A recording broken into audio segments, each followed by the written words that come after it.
오늘도 아주 재밌는 질문인데요. 앞에 동양 사상 좀 몇 개 한 거 있잖아. 성리학도 공부했고 주자학 공부했던 거 기억나죠? 그거 이제 반복되면서 복습할 거야. 같이 보도록 하겠습니다.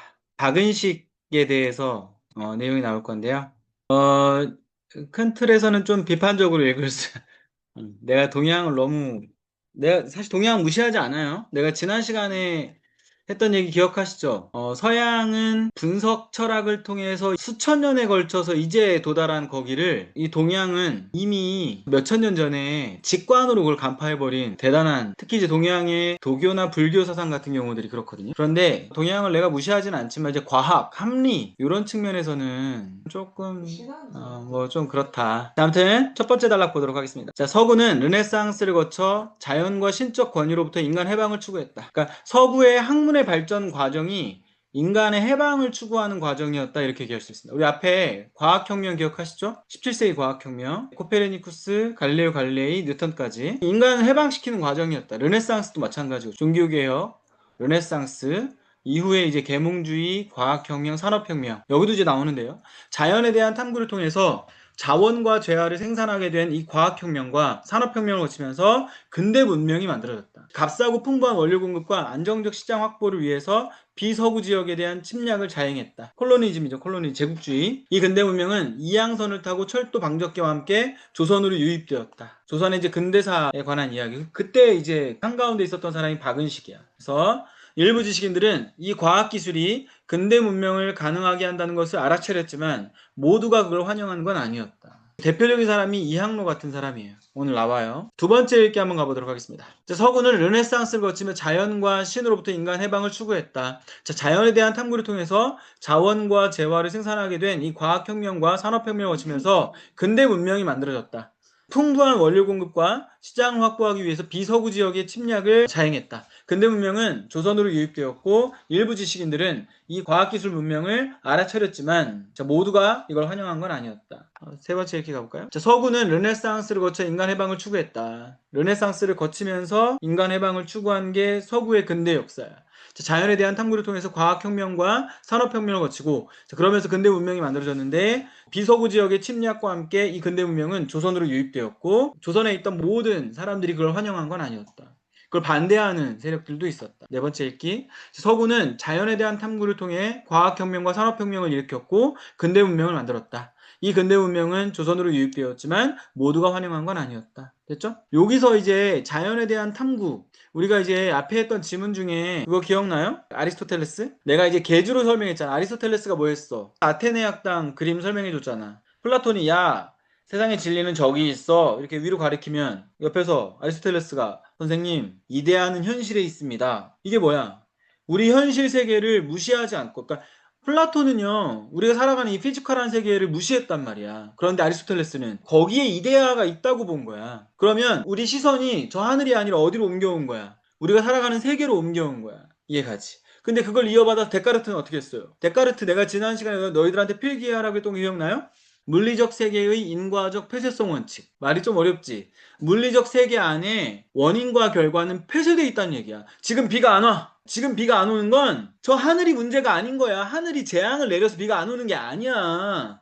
왕이 잘못해서 비가 안 오는 게 아니야. 그냥 여기 이 안에서 원인과 결과는 여기서 끝나는 거야. 이거 뭐 이런 거 연결시키지 마. 미신으로 연결시키지 마. 그냥 우리 세계에서 원인은 여기에서 찾아야 되는 거야. 라고 더 한층 더 들어가는 거야. 이해가지? 그럼 뭐가 발달하겠어요? 기상학이 발달하는 겁니다. 이해가죠? 기우제를 지내지 않아요. 그 기상학이 발달하고 왜 비가 오지 않는지, 비는 어떻게 내리는지 이런 것들이 발달하기 시작하는 거야. 과학이 발달합니다. 그게 근대 문명으로 이어지는 거야. 이해가지? 그런데 동양 사회에서는 그게 없었어. 오늘 여기 나와요. 도덕주의. 이것도 내가 한번 이야기한 적이 있어요. 오케이? 수신제가 치국평천한 이야기. 세상의 문제를 해결하기 위해서 성리학은 뭐예요? 자기 내면을 닦으라고 이야기한 이 황당한 이야기, 도덕주의. 이해가시죠? 그게 아니야. 그냥 세상을 관찰하고 실험하고 탐구하고 이래야 현실 문제를 해결할 수 있는 거야. 이해가요? 확장적 읽기 너무 많이 하면 나중에 시간 부족한데. 오늘도 확장적 읽기 하려면 할 이야기들이 엄청 많은 지문이에요. 재밌죠? 자, 19세기 조선은 대내적으로 주자학을 기반으로 하는 도덕국가 이념. 그때도 얘기했던 거야, 도덕주의. 대외적으로는 중국 중심의 문화의식에 의거해서 서구의 기운으로부터 조선을 지켜야 한다는 위정척사 사상이 입각한 쇄국정책이 중심이었다.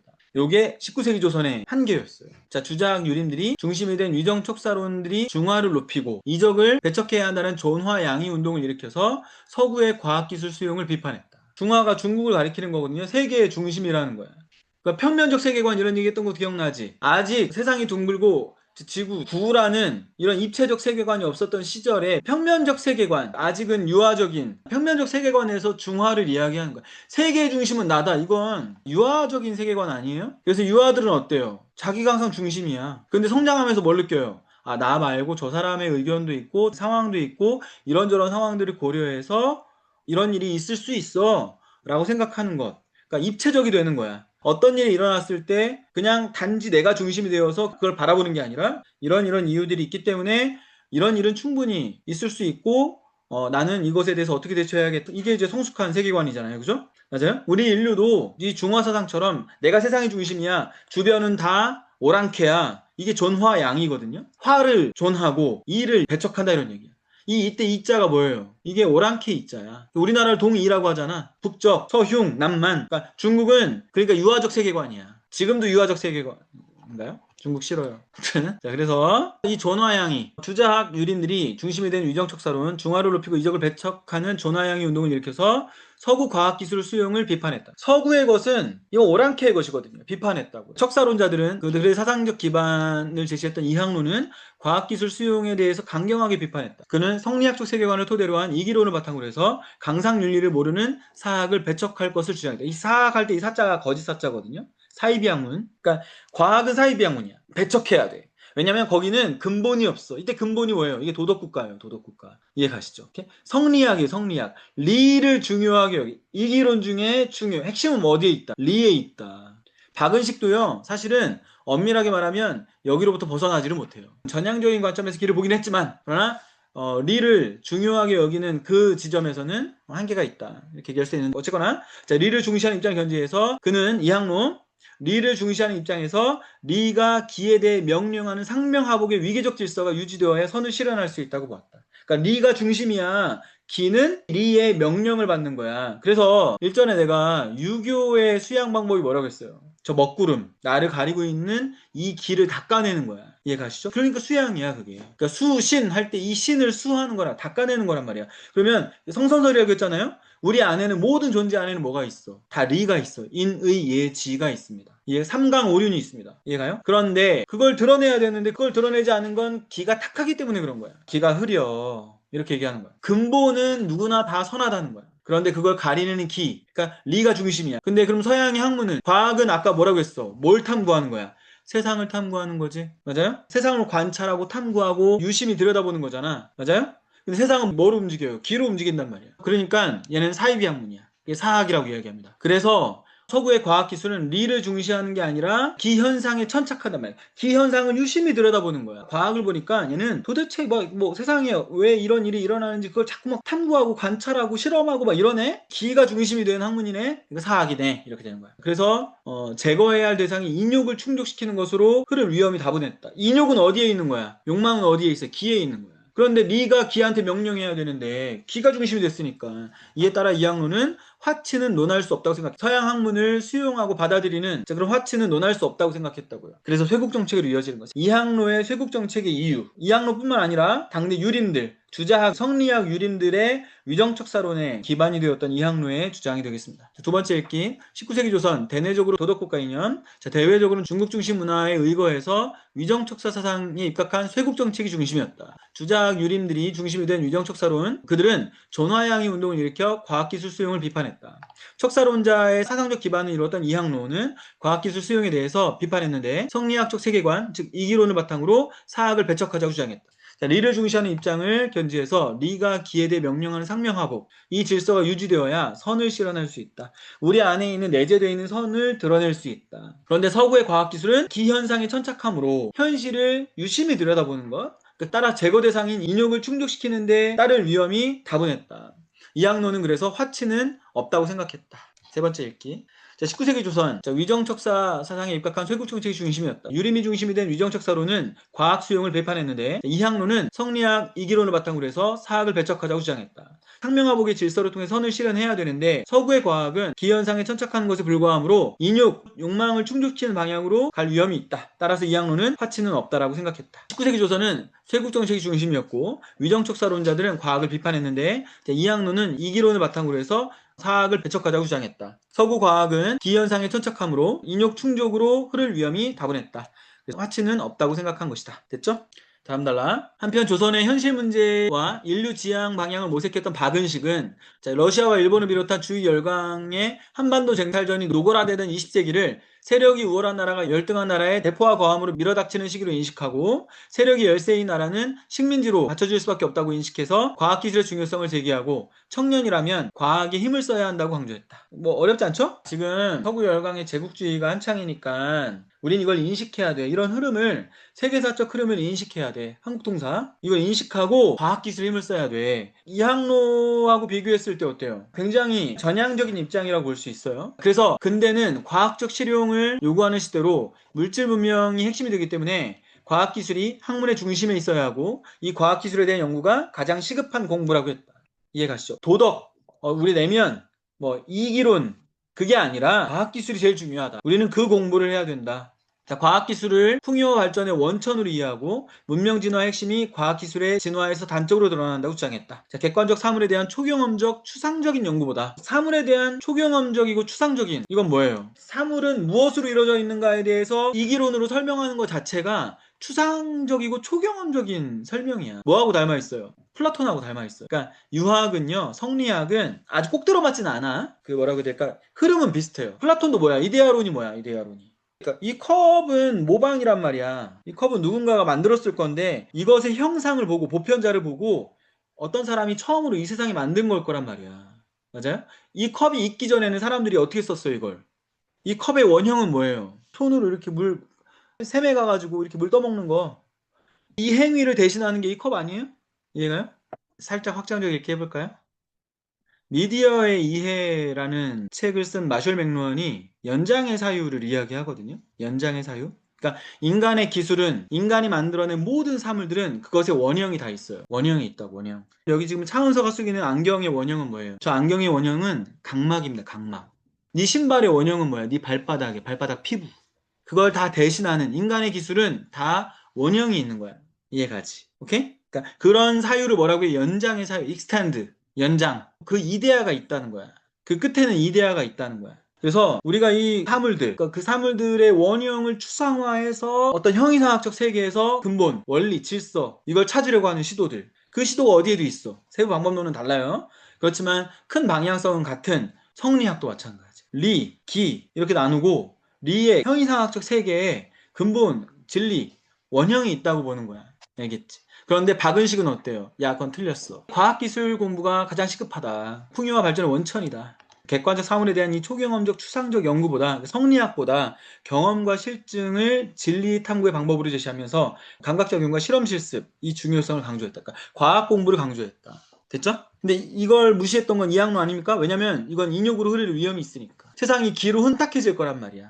그러니까 이런 주장 자체가 얼마나 참 시대착오적이야. 그쵸? 쇄국정책이 없었으면 어땠을까? 이건 이제 가정이니까 이렇다라고 얘기할 수 없긴 하지만 나는 그 시대가 아까워요. 2조 500년이 우리 민족을 좀먹던 시기라고 생각해요. 우리 민족이 되게 진취적인 민족이거든요. 이런 훌륭한 민족이 이 2조 500년에 갇혀가지고 너무 안타까워요. 한 200년 정도에 이제 조선 망하고 이제 새로운 왕조가 세워졌으면 지금 아마 전 세계로 호령하지 않았을까 이런. 자, 아무튼 두 번째 얘기 해보겠습니다. 우리 큰애가 자꾸 끼어드는데. 자, 한편 조선의 문제와 인류 방향을 모색했던 박은식은 주위 열강 한반도 쟁탈전이 가속화되던 20세기를 세력이 우월한 나라가 대포과함으로 밀어닥치는 시기를 인식했다. 세력이 열세인 나라는 식민지가 될 수밖에 없다는 걸 인식하고 과학기술에 대해서 청년이라면 힘을 써야 한다고 강조했다. 근데는 물질 문명의 핵심이 됐기 때문에 과학이라는 학문의 중심이 있어야 하고 과학 연구가 가장 시급하다고 주장했다. 자, 과학기술을 풍요와 발전의 원천으로 이해하고 문명 진화의 핵심이 과학기술에 있다. 객관적 사물에 대한 경험과 실증을 탐구의 방법으로 제시하면서 감각작용과 실험 실습의 중요성을 강조했다. 세 번째 읽기. 자, 한편 박은식은 열강들이 한반도 쟁탈전이 되는 20세기를 우월한 나라가 밀어닥치는 시기를 인식하고 열세인 나라는 식민지가 될 수밖에 없다고 인식하고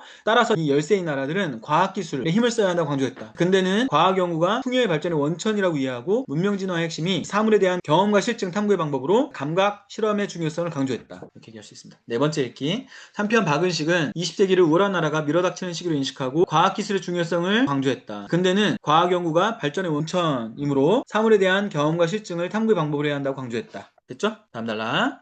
자, 그러면서도 과학기술이 제국주의 침략과 직결된다는 것을 인식하고 맹목적인 서구화는 주체성을 잃어버리는 위험을 초래한다고 지적했다. 요게 이제 박은식의 한계예요. 아쉬워, 안타까워. 여기서 벗어났으면 후대의 역사가들이 박은식을 더 높게 평가했을 텐데. 맹목적인 서구화는 주체성을 잃어버린다. 그걸 지적했어요. 인격을 수양할 철학이 필요하다. 인격 얘기를 해요, 또 이제. 인격 됐다고. 아닌가요? 자, 과학기술처럼 서구의 것을 수용할 게 아니라 우리에게 있는 걸 중심으로 해서 주체적으로 만들어야 한다고 강조했다. 자, 그러면서도 과학기술이 제국주의 침략과 직결된다는 걸 인식해야 하고 맹목적 서구화는 주체성 위험을 초래한다고 지적했다. 인격 수양할 철학이 필요하고 서구의 것이 아니라 우리 것을 중심으로 해서 주체적으로 만들어야 한다고 강조했다. 세 번째 읽기. 그러면서도 박은식은 과학기술이 침략과 직결된다는 점을 인식하고 맹목적 서구화는 위험하다고 지적했다. 인격 철학이 필요하다고 주장하면서 우리 것을 중심으로 주체적이어야 한다고 강조했다. 네 번째 읽기. 자, 그러면서도 맹목적 서구화는 위험하다고 지적하고 인격 철학이 필요하다. 자, 인격 철학이 우리의 것을 중심으로 해야 한다고 강조했다. 박은식은 그 답을 우리 스스로에게 찾고자 했다. 자, 그가 선택한 건 주자학이 아닌 양명학이었다. 요게 이제 또 한 개야. 양명학 누구 거야? 중국 거야. 명나라의 양명학이야. 주자학은요? 이거 송나라야, 송나라. 아무튼 그래서 서구 문명에 대응하기 위해서는 민중적인 이론 체계가 필요하다 하면서 그건 양명학이야 라고 이야기했지만 그 양명학도 뭐예요? 우리 것이 아니야. 일단 우리 건 아니지만 얼마든지 수용할 수 있으니까 한번 양명학 들어볼까요? 주자학은 쉽게 받아들이고 행동할 수 있는 간이직절이 결여됐다고 비판하면서, 그러니까 이 말은요, 요거는 사실은 양명학의 긍정적인 측면이긴 해. 그러니까 주자학은요, 간이직절이 안 돼. 간이직절이 뭐예요? 간단하게, 쉽게, 직접. 절은 뭐예요? 이게 끊을 절자거든요. 딱 끊어서 간이직절. 근데 주자학은요. 주자학은 누구의 학문이야? 요건 지배층 학문이야. 서민들은 여기 접근할 수가 없어. 이해가지? 양명학은 간이직절하는 거야. 그런 측면에서는 양명학의 장점이 있어요. 주자학은 간이직절이 없어 라고 비판한 거야. 누구나 쉽게 실천하려면 어렵고 복잡하지 않아야 함을 강조했다. 그가 주목한 건 양지였다, 양지. 자, 끊임없이 흐르면서 현실, 문제 속에서 막히지 않는 암. 요걸 양지라고 하거든요. 고정된 알미 아니라, 이 고정된 알은 그럼 뭐예요? 요게 주자학의 알미예요, 주자학의 알미. 고정된 거. 그때그때 무엇이 옳고 그른지를 판단해서 현실 현상에 따라 옳은 일을 추구하는 능력. 주자학에서 성리학에서 이야기하는 알은 고정된 알미라면 양지는 요건 이제 그때그때 뭐가 옳은 거지 뭐가 틀린 거지 현실과 현상에 따라서 옳은 일을 추구하는 능력. 그러니까 성리학에서 벗어나오기는 했어. 과학기술에 대한 수용 역시 이 양지를 중심으로 한 기준에서 벗어나지 않아야 한다고 주장했다. 두 번째 이렇게 볼게요. 자, 그 답은 스스로에게 찾아야 한다. 주자학이 아닌 양명학이 그 답이라고 할 수 있다. 서구 문명에 대응하기 위해선 민중적 이론체계가 필요한데 그건 양명학이라고 주장했다. 자, 주자학은 간이직절이 결여됐다고 비판하면서 쉽게 실천하려면 어렵지 않아야 한다. 복잡하지 않아야 한다 강조했다. 자, 그건 양지인데요. 이 양지는 현실 문제 속에서 막히지 않는 함. 자, 그때그때 뭐가 옳은지 그른지 판단해서 현실 현상에 따라 옳은 일을 추구하는 능력이다. 과학에 대한 수용 역시 이 양지를 기준으로 해야 한다. 이 양지를 벗어나지 않아야 한다고 주장했다. 세 번째 읽기. 그 답은 양명학이었다. 서구 문명에 대응하려면 양명학을 가져야 한다고 주장했다. 주자학을 비판하면서 쉽게 실천하기 위해 어렵고 복잡하지 않아야 함을 강조했는데 그게 바로 양지였다. 그때그때 옳고 그름을 판단하고 현실 현상에 따라 옳은 일을 추구하는 능력, 양지. 자, 과학에 대한 수용 역시 이 양지를 기준으로 해서 판단해야 한다고 주장했다. 네 번째 읽기. 그 답은 양명학이라고 주장했는데 쉽게 실천하기 위해서는 복잡하지 않아야 함을 강조했는데 그게 바로 양지였다. 양지는 그때그때 판단, 현상에서 옳은 일을 추구하는 능력. 그러니까 현상 다 배제하고 그냥 순전한 암, 이데아적인 암, 추상적인 암 이게 아니라 현상에서 옳은 일을 추구하는 것. 지금 내 앞에 일어난 일, 거기에서 옳고 그름을 판단하는 것, 이 양지라고 본 거야. 과학도 어떻게 된다? 이 양지를 기준으로 해야 한다고 주장한 겁니다. 자, 그래서 양지를 실현해서 대인이 되면 그 마음과 사물 또는 타자를 하나로 여기는 만물일체 단계로 이행할 수 있다고 봤다. 요건 이제 내가 더 실망한 대목이야. 여기서 대인이란 말 있죠? 마지막에 대동사회 이런 거 있죠? 요거는 유학에서 한 발짝도 못 나간 거야. 그러니까 양명학의 한계야. 양명학은 민중으로 다가간 측면에서는 의의가 있어요. 그런데 대동사회 어쩌고 저쩌고 대인 어쩌고 저쩌고 궁극적으로 자신의 양지가 타인한테 미침으로써 도덕성이 타자에게까지 발현되는 거야. 이게 얼마나 추상적인 겁니까? 잘 봐. 내가 얼마 전에 허생 얘기했잖아. 허생이요. 삶의 문제를 해결하기 위해서 전형적인 유학자의 태도를 갖습니다. 글 공부를 해요. 책을 읽어요. 이게 전형적인 조선시대 선비들의 문제 해결 자세야. 그런데 봐봐. 내가 대인이 되면 내 덕이 어디까지 미쳐? 다른 사람한테 미치는데 뭘 근거로? 비과학적인 거야. 그러니까 너희들이 이런 거야. 국어 1등급 받으려고 뭐 하냐면 수양을 하는 거야. 덕을 쌓는 거야. 그러면 선생님에게까지 네 덕이 미쳐. 그러면 우리 사회가 대동사회가 돼. 하나의 사회가 되는 거야. 그러면 내가 1등급 된다는 얘기인 거야. 말이 돼? 우리나라가 부강해지려면 덕을 수양을 한다는 얘기야. 그러니까 양명학도 결국에는 뭐야? 유학이야, 유학. 유학의 틀 안에 있는 학문이야. 이해가지? 어이없어요. 박은식 실망이야. 현실의 문제는 하나도 해결이 안 돼요. 이렇게 가면. 만물일체 뭐 이런 거. 궁극적으로 자신의 양지가 타인에게까지 미쳐서 나의 도덕성이 타자한테까지 발현되는 거야. 이게 뭐예요? 이게 수신제가 시구평천하 아니야? 국가 민족은 물론 인류까지 가고 있어요. 대동사회를 실현할 수 있다고 봤대요. 양명학을 중심으로 당대 문제를 해결하는 시도라고 볼 수 있다. 평가할 수 있다. 진짜 너무 실망스럽습니다. 두 번째 이렇게 가볼까요? 양지를 실현해서 대인이 되면 마음과 사물이 하나가 되는 만물일체 단계가 된대. 그러니까 궁극적으로 자신의 양지가 타인에게 미쳐서 도덕성이 타자에게까지 발현된대. 그러면 국가, 민족은 물론 인류까지 대동사회를 실현할 수 있대요. 이런 양명학을 중심으로 해서 우리는 과학을 받아들여야 된다. 이런 얘기를 하고 있는 거야. 그럼 과학이 받아들여지겠냐고. 이런 태도를 가지고 있으면 안 돼요. 자, 양지를 실현하여 대인이 되면 만물일체 단계가 된대요. 궁극적으로 자신의 양지, 도덕성이 타자에게까지 발현되는 것이다. 그러면 대동사회를 실현할 수 있다고 본 거다. 양명학을 중심으로 해서 당대 문제를 해결하려고 한 것이다. 마지막, 대인이 되면 만물일체 단계가 되고 그러면 궁극적으로 도덕성이 타자에까지 발현되는 대동사회를 실현할 수 있다. 그런 문제가 해결될 것이다. 기준을 마련해서 우리가 과학을 받아들여 문제를 해결할 수 있을 것이다. 이렇게 얘기하고 있는 겁니다. 이해했어요? 재밌지? 그냥 수용할 게 아니라 판단을 해야지. 근데 이제 그 판단하는 과정에 내가 지금 플라톤도 사용하고 성리학도 사용하고 우리가 이전에 공부했던 것들이 이 지문을 해석하는데 무관하지 않죠? 연결되죠? 내가 우리 처음 시작할 때 얘기했던 것 같은데 지식은 다 연결돼 있어요. 근데 이제 좀 설명이 필요하긴 해. 그냥 너희가 바로 이거 연결되네 해석하는데 이전에 공부했던 게 도움이 되네? 바로 이제 할 수 없으니까 지금 단계에서는 내가 설명해주고 하는 건데 계속 하다 보면 이제 너희가 스스로 할 수 있는 단계까지 오게 되는 거예요. 그러면 그때는 이제 진짜로 속도가 빨라지고요. 아주 풍부해지고요. 많은 의미와 가치들이 만들어지는 단계까지 갈 수 있는 거야. 알겠죠? 오늘은 내가 처음으로 1분 먼저 끝내도록 하겠습니다. 오늘도 수고 많았습니다. 잘 자요. 안녕.